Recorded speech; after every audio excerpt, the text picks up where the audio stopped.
안녕하세요. 삐띵 부자로 가는 길 삐띵로드의 오동엽입니다.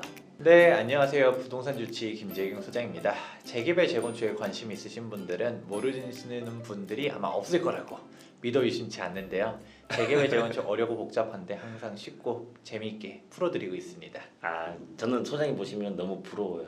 좀 어떤 전에 말씀하신 것처럼 재개발 재건축에 관심 있는 분들이 모르는 분들이 전혀 없잖아요. 네. 근데 저는 삐띵 관심 있는 분들이 모르는 분들이 몇 분 계시니까 더 열심히 해야 되지 않을까라고 생각합니다. 제가 삐띵 전문 유튜브 채널인데 왜 소장님 모셨냐면은 고객분들 보니까 삐띵만 하시는 게 아니잖아요. 다 아파트 투자도 하시고 그리고 또 아파트 하다 보면 재개발이나 재건축 예상되는 그런 지역에 또 투자도 하시다 보니까 이게 다 뗄래야 뗄 수 없는 그런 관계예요. 예, 그래서 소장님 모시고 지금 이제 윤석열 시대가 도래했는데 앞으로 재개발 재건축은 어떻게 예상하고 준비해야 되는지 그 얘기 여쭤보려고 그러는데 어떻게 될까요 앞으로? 뭐 결론만 말하면 당연히 더 좋아지는 것이죠. 뭐 사실 윤석열 대통령 당선인의 공약들을 보게 되면 일단 가장 먼저 눈에 띄는 거는 주택 공급이 250만 가구를 한다라고 했었거든요. 근데 이재명 후보는 300가구였잖아. 300만 가구였잖아. 뭐 311만이긴 하지만 사실 뭐 250만이 311만이나 터무니없는 숫자인 거는 매한가지예요. 네. 제가 이 관련된 내용으로 많이 다른 채널 나갈 때도 항상 묻는 질문이 있는데 한번 질문해 볼게요. 물론 이제 빌딩 전문인식을 잘 모르실 수 있을 거라 생각하고 물어보는데 몰라요. 우리 1기 신도시 있잖아요. 예, 예. 5기 신도시, 예. 분당, 평촌, 일산, 삼본, 중동 5개 신도시 다 합해서 몇만 세대일까요? 한 50만 세대? 아닙니다. 아깝다. 그래도 많이 근접했어요. 그래요? 진짜 터무니없게 막 100만 세대 말하는 사람들도 있었거든요. 약 30만 세대, 정확히 27만 세대 정도 됩니다. 좀 더 줄일 걸. 네, 이것만 본다 하더라도 5개 신도시 다 합해서 27만이야? 그럼 250만이라는 숫자가 어마어마하다라는 거를 10배네요. 알 수 있는 거죠. 그렇죠. 거의 약 10배, 9배 이렇게 되는 건데 이런 숫자를 공급을 한다라고 하면 그만한 땅이 없는 거죠. 2기 신도시 다 합해서 아직도 2기 신도시 입주하고 있는데 35만에서 40만 정도 되고요. 3기 신도시 지금까지 발표된 택지지구들 뭐 순탄하게 가냐 안 가냐를 차치하고서도 한 37만 정도 됩니다. 그러면 1기, 2기, 3기를 다 합쳐서 거의 100만인데 그쵸. 그거에 두세 배는 지금 하겠다는 얘기인데. 그렇죠, 그렇죠. 그러면 야 이걸 어떻게 할 수 있겠냐? 라는 게 일단은 의문. 일단은 현실적으로 신규 택지 개발로는 한계가 명확해요. 그만큼 공급할 만한 땅들도 수도권에 없고요. 그러면 이제 그 공약을 좀 더 상세하게 봐야 되는데 민간 공급으로 갖다 200만 가구를 공급하겠다 했어요. 그러면 이 민간 공급이 지금 뭘까요? 뭐 택지를 만들어 가지고 뭐 하든가 아니면 기존에 있는 건물들을 아파트도 해. 묻지 마세요 저한테. 그래? 저한테 묻지 마세요. 아니 근데 묻지 말라고가 아니라 이미 정답을 다 말했었어요. 민간에서 그러니까. 공급할 수 있는 건 딱 두 가지밖에 없죠. 뭐 대장동처럼 뭐 택지를 뭐 민간 차원에서 해서 가는 것도 민간 공급이겠지만 그 두 번째로 말한 게 핵심이죠. 사실 그렇게 빈 택지가 별로 없다 보니까 그렇죠, 그렇죠. 결국은 재개발과 재건축 기존에 있었던 구시가지를 정비하는 것밖에 답이 없다라는 게 나오는 거죠. 제가 이 말을 왜 꺼냈냐면 맨 처음에 화두가 뭐였어요? 재개발 재건축 앞으로 어떻게 될까요? 그렇죠, 였잖아요. 맞죠. 예. 또 앞으로 풀릴 수밖에 없다라는 거죠.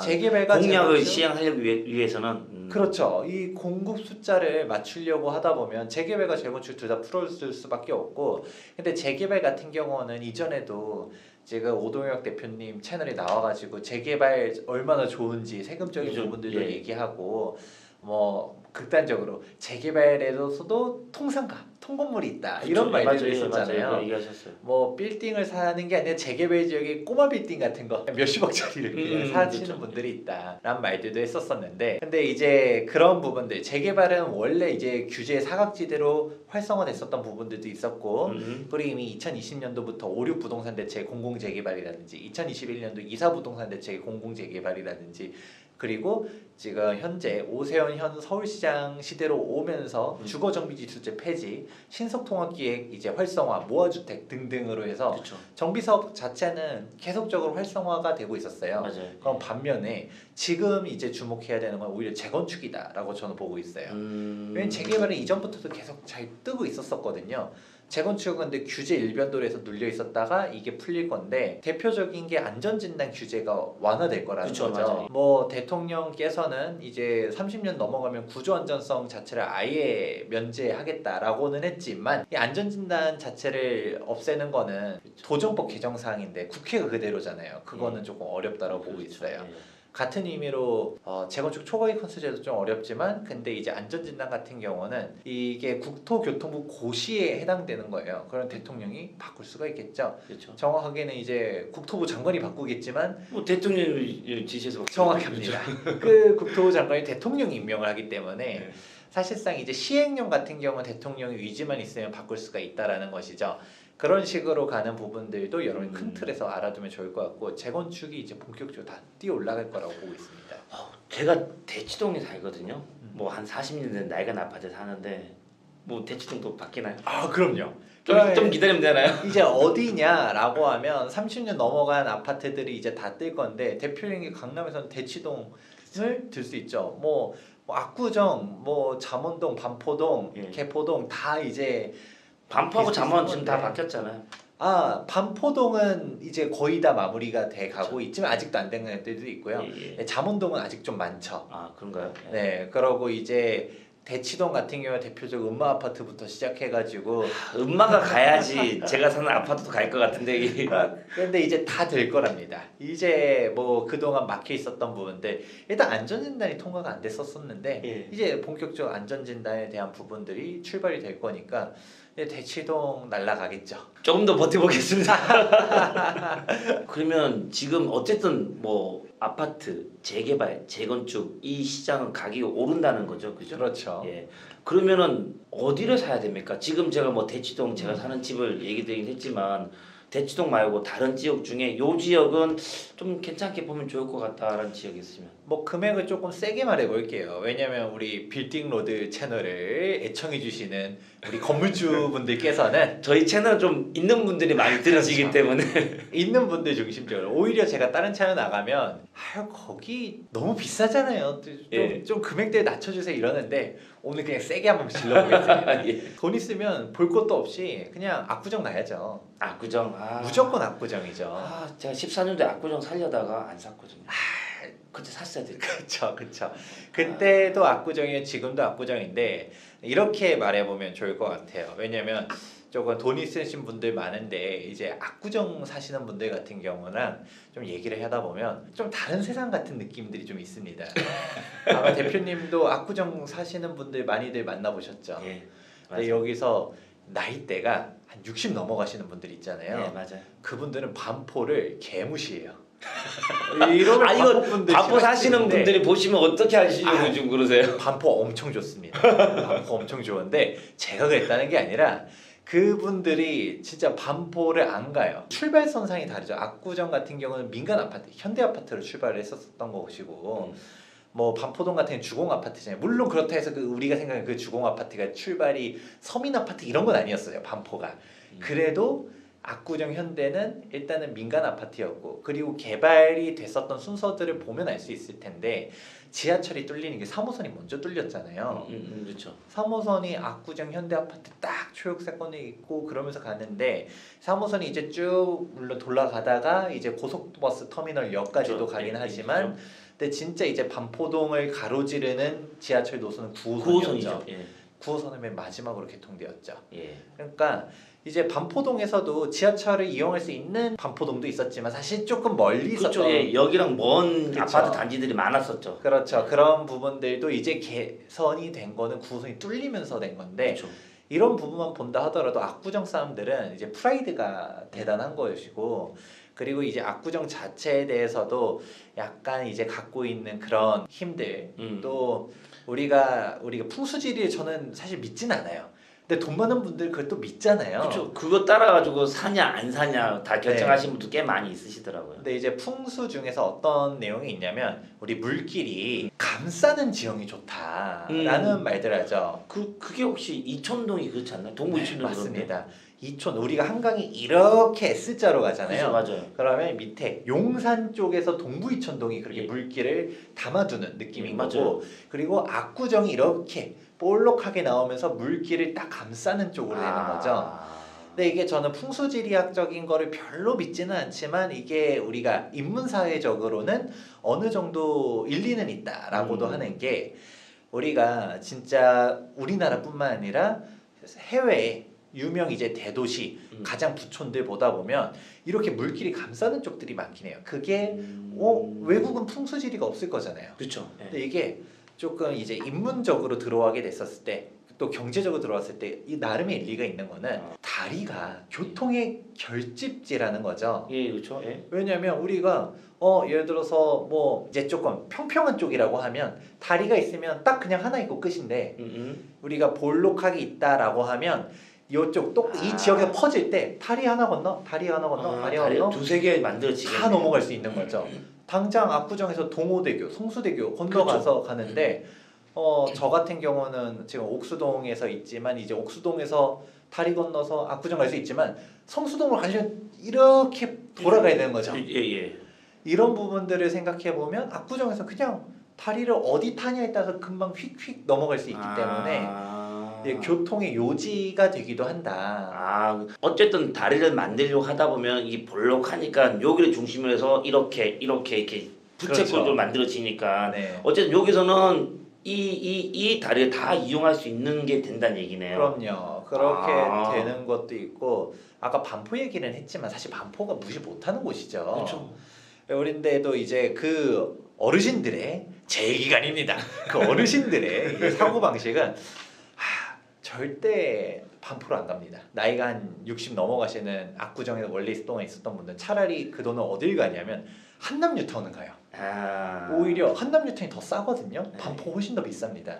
한남뉴타운이 더 저렴한데도 불구하고 왠지 한남동에 대한 그런 선망, 로망 옛날부터 이어왔던 그런 네. 어떤 이미지가 있는 거죠. 그분들한테는. 오히려 압구정 사람들 졸부 취급하는 곳이 한남동이잖아요. 물론 여기서 말하는 한남동, 한남뉴타운이 아니라 이태원동, 한남동의 그 재벌가 회장님들이 네. 사는 단독주택들. 그 남산 아래쪽에 있는 그쵸. 그쪽이죠. 진정한 배산임수. 예.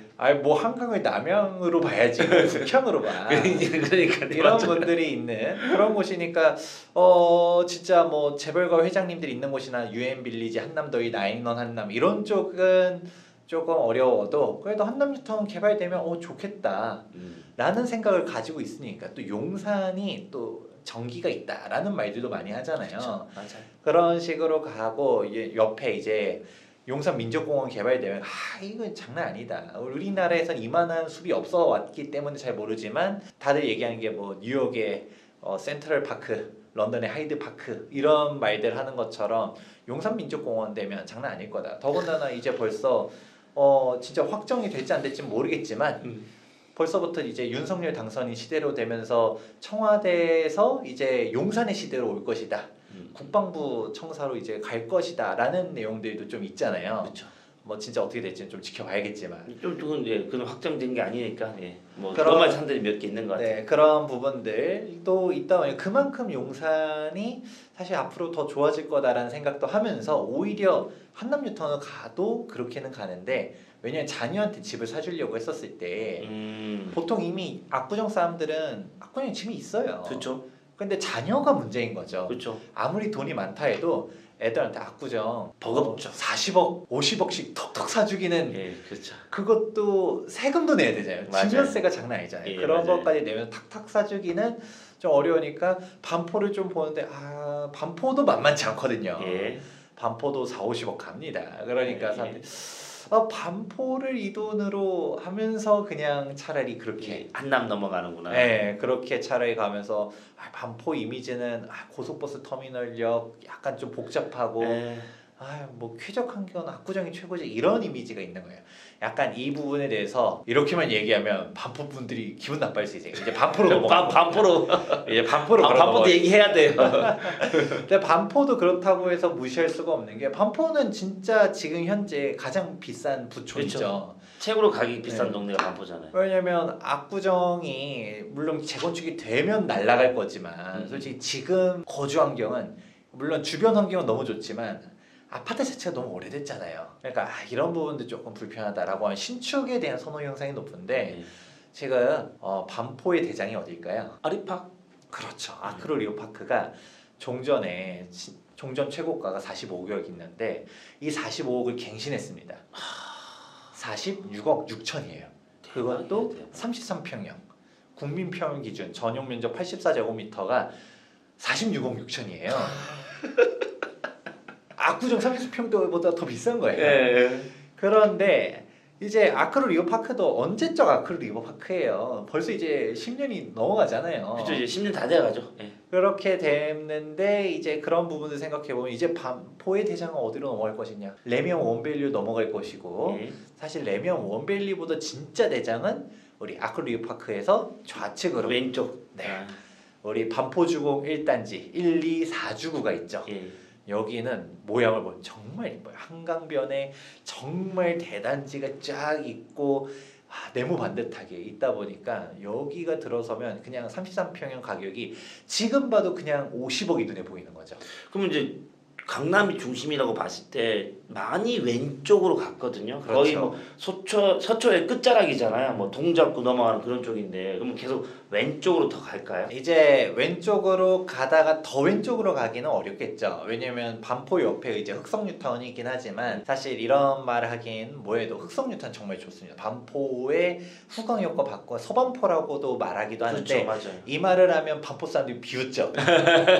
뭐 흑석이야. 근데 오늘은 완전히 이제 진짜 돈 많은 사람들의 중점적인 시각으로 얘기를 하니까 흑석까지는 솔직히 안 가요. 진짜 찐부자들은 흑석까지 안 갑니다. 그러면 이제 반포에서 더 옆으로 가기는 조금 어렵죠.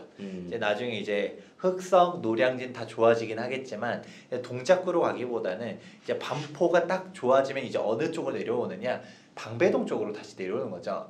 지금 예, 방배동 많이 개발하고 있잖아요. 네, 방배동도 재건축이 많고 한데 이 방배동 쪽으로도 오히려 조금 눈을 돌리고 방배동이 지금이야 약간 이제 좀 밀렸지만 예전에는 방배동 위상이 장난 아니었었거든요.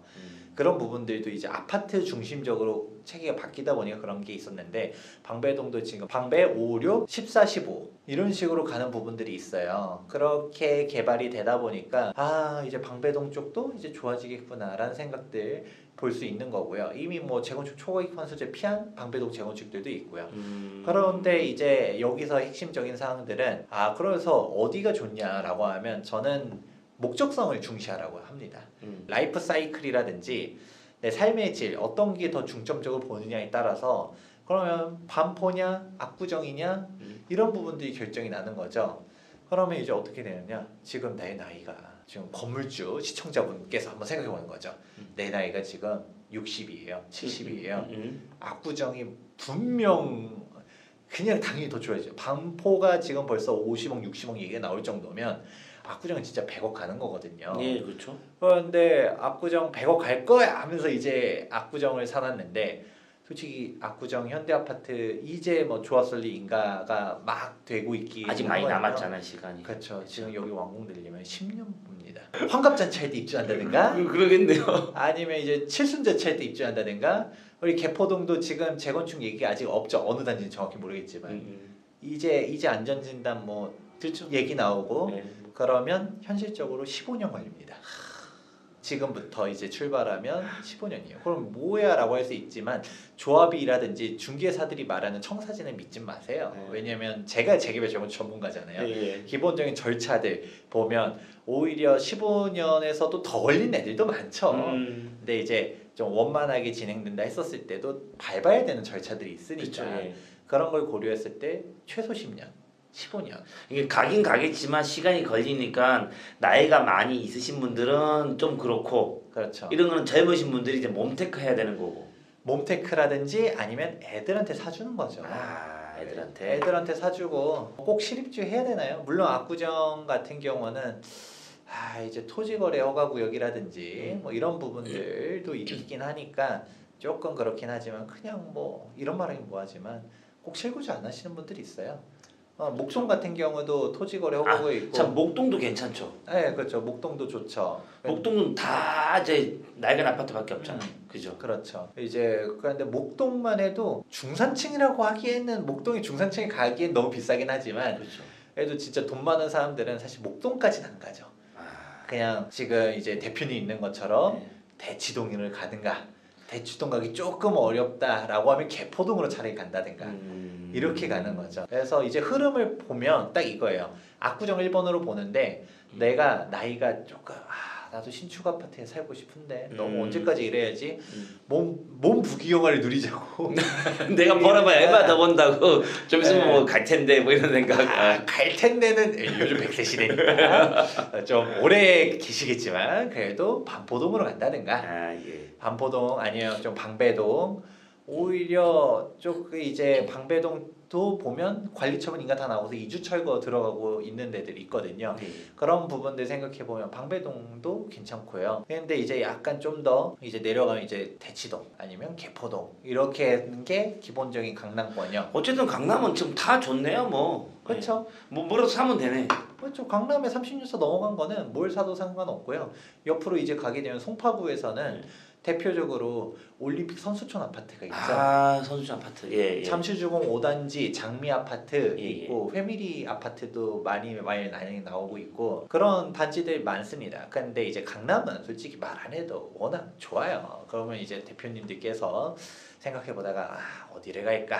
내가 이제 나이랑 고려해보고 아니면 내가 아니라도 내 자녀한테 사주는 식으로 재건축 단지들 골라보면 되겠죠. 이제 조금 더 이제 딴 데로 넘어간다라고 하면 뭐 그냥 재개발 같은 경우 한남뉴턴 성수전략정비구역 워낙 핫하죠. 근데 재개발이 아니라 재건축이니까 바로 어디가 나타나냐? 동부이촌동 나타나고요. 그렇죠. 그리고 좀 더 이제 옆으로 가게 되면 여의도도 항상 핫했죠. 그렇죠. 왜냐면 이제 돈 많으신 대표님들 보면 이제 직장들이 강남에 있으신 분들도 있지만 여의도에 직장이 있으신 대표님도 정말 뭐 많거든요. 금융 쪽 관련된 분들은 다 그쪽에 계시니까. 금융 쪽 종사자분들은 대부분 다 여의도인데 여의도에 있는 재건축 아파트들도 지금 이제부터다. 라고 생각해봐도 좋을 것 같아요. 이런 식으로 가는 게 기본적으로 돈 많은 사람들이 움직이는 선은 딱 여기 라인을 크게 벗어나지 않아요. 여기 선에서 선택을 하면 했지 우리가 선택지를 갖다가 더 낮춘다라고 하면 이제 아까 말했었던 뭐 목동도 나올 수가 있고 뭐 목동도 사실 어지간한 돈으로 못 들어가지만 그렇죠, 맞아요. 근데 목동 같은 경우는 살짝 진짜 돈 많은 대표님들이랑 얘기하다 보면 애매한 것 중 하나는 토지거래 허가구역이잖아요. 그쵸. 실거주를 해야 돼요. 실거주해야 되니까 그 낡은 아파트 어떻게 거주합니까? 실거주도 뭐 이런 말하면 뭐하지만 전입만 해놓고 뭐 그런 분들도 있긴 하지만 그리고 또 대출이 안 나오잖아요. 예, 그렇죠. 그러니까 뭐 전세 끼고 갭 투자도 아닌데 뭐 그냥 그 돈이면 사실 20몇 억 들어가거든요. 예. 목동도 20몇 억씩 들어갑니다. 그러면 잘하면 이제 강남권역에서 갭 투자로 20억이면 재건축 단지들을 살 수가 있는데 라는 생각이 드는 거죠. 전세 끼고서 어차피 선택이니까. 그런 식으로 가다 보니까 이렇게 이제 돈 많은 사람들이 선택하는 재건축 단지들의 흐름들은 이렇게 됩니다. 제가 이제 서두에 말씀드렸던 것처럼 피팅 투자를 전문으로 하는데 왜 자꾸 재건축 재개발 아파트 쪽에 여쭤보고 관심을 가지냐면은 이 피팅 가격이 오르는 거 제가 17년간 일을 하면서 쭉 봤을 때 아파트 가격이 오르고 부자들이 많이 거주하시는 주변의 꼬마 빌딩 가격이 따라 오르더라고요. 예, 그게 이제 부자들이 이제 자기 집 앞에 있는 꼬마 빌딩을 매입하시는 거예요. 나 잘 아니까. 여기 나 집 왔다 갔다 하다 보니까 얘 괜찮네. 그리고 매입하시다 보니까. 근데 지금 여기 찐 부자들이 건물을 사러 온다고 제가 봤을 때 찐 부자들이 이제 사놓는 재개발 재건축 아파트들을 보면 대부분 그쪽이잖아요. 그죠? 그렇죠. 그러면 지금 소장님께서 말씀하셨던 그런 지역에 꼬마 빌딩 사놓으시면은 같이 오르는 거죠. 정확한 거죠. 네, 같이 올라요. 그 주변에 이제 주거 환경이 더 개선되는 거고 뭐 이미 반포 당연히 좋았지만 반포동이 더 비싸질 거고 방배동 같은 경우도 지금 현재 보면 많이 예전에 방배의 위상이 많이 죽었긴 하지만 그래도 여기가 개선되면 또 좋아질 거고 그런 식으로 가는 건 거죠. 압구정 지금도 비싸지면 더 비싸질 거고 그러면 그분들이 본인 아는 대로 움직이잖아요. 그렇죠. 제가 뭐 아무리 저기 뭐 광운대 역세권이 어쩌고 저쩌고 좋아요 뭐 이런 얘기를 해도 거기가 어디에 있지? 가본 적도 없어요. 창동이 뭐 개발됩니다. 가본 적도 창동이 어디 붙어 있지? 막 이런 거 막. 저도 창동을 5년 동안 가본 적이 없어요. 참 알겠습니다. 오늘 영상은 이만 마치려고 합니다. 아까 말씀드렸던 것처럼 이렇게 돈이 흘러가는 쪽으로 여러분들이 피팅을 알아보실 때 그 지역을 따라가시는 게 피팅 투자의 지름길입니다. 성공적인 피팅 투자 하셨으면 좋겠고, 오늘 소장님 모시고 요 얘기까지만 하고요. 다음에 또 다음 편은 6일 지방선거 전에 또 어떤 것들을 준비해야 되고 지방선거 이후에는 또 어떻게 바뀔까, 뭐 이런 내용으로 2편으로 다시 찾아뵙겠습니다. 오늘 영상은 이만 마치도록 하겠습니다. 감사합니다.